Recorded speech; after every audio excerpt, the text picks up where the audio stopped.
Hello friends, this is Vijay Bhambwani here and I'm recording this video with the happy tidings of the market having seen the Nifty cross over the Mount 16,000 and it's crossed that a level fairly convincingly, closed convincingly higher than 16,000, and what a way it took out all the doubts from the naysayers' minds.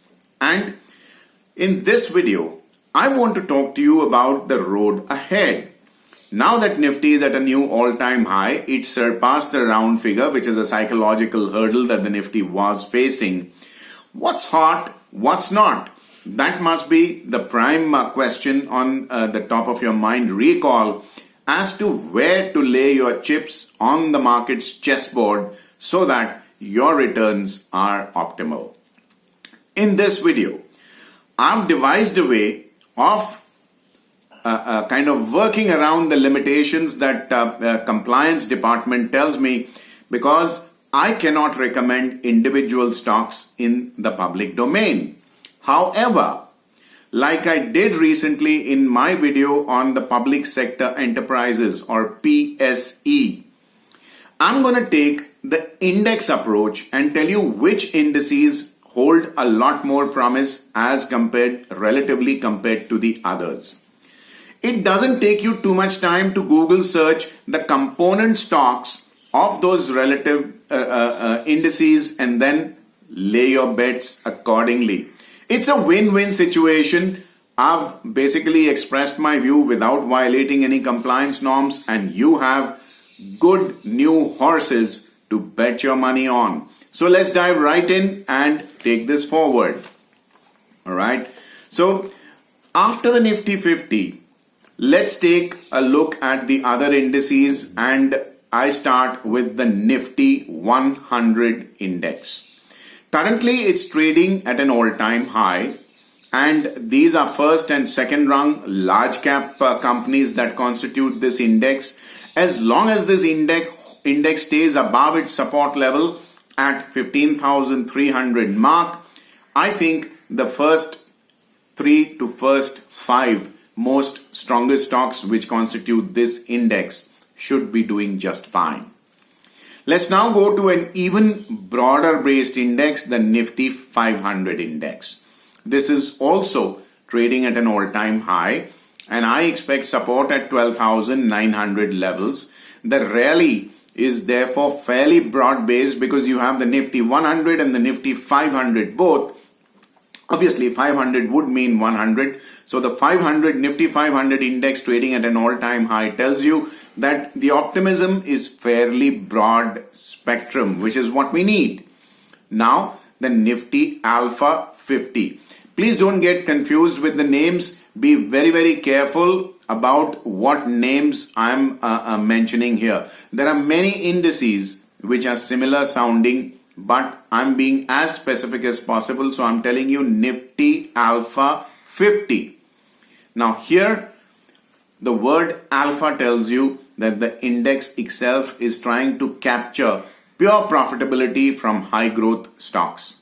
And as long as this index stays above the 25,400 levels, you should be doing fine. The composite stocks should be good bets.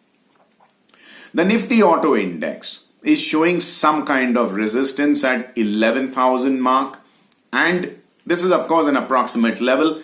Unless it starts to trade above the 11,200, 11,400 levels, which would take out all doubts that the auto index is now above its resistance.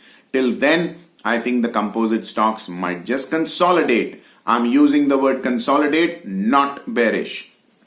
Now, let's go to the Nifty Bank Index, or the Bank Nifty Index as old-timers call it.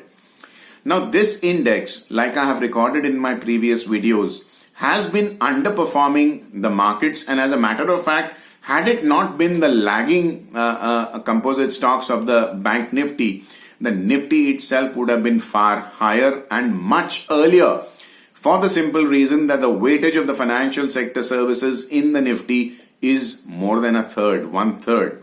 So Nifty Bank is underperforming. I expect the support to be close to 33,500 give and take. As long as it holds above that, you always have a fighting chance of it going up. Now, the Nifty Commodities Index. Do remember, this is different from Nifty Metals. I'm using the word commodities. Commodities is a generic and broad-based term. This index is also at an all-time high, and I expect support at 4,800 levels. As long as it stays above that, all is fine. The Nifty Energy Index.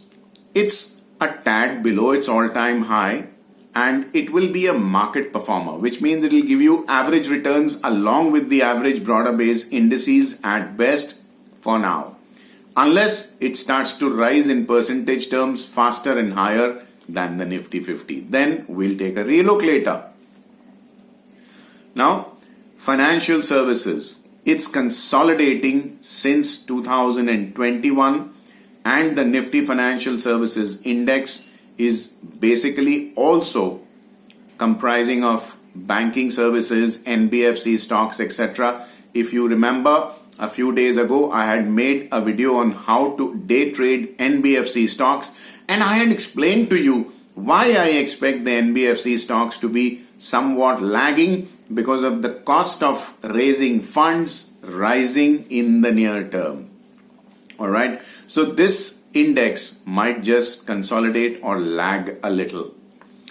The Nifty Fmcg index, fast moving consumer goods. Now there is another video that I had made about which sectors to bet on in the market, because I was telling you that over the long term, there are certain sectors which will do better than the others, and FMCG, I definitely remember, was one of them. Now the FMCG index is at an all-time high. The support will be at 35,000 levels, give or take. And if you Google search the composite stocks, choose the top 3 or the top 5 strongest companies, and then evaluate those as prospective investments. Now the Nifty Consumption Index. This is also at an all-time high with support at 6,100.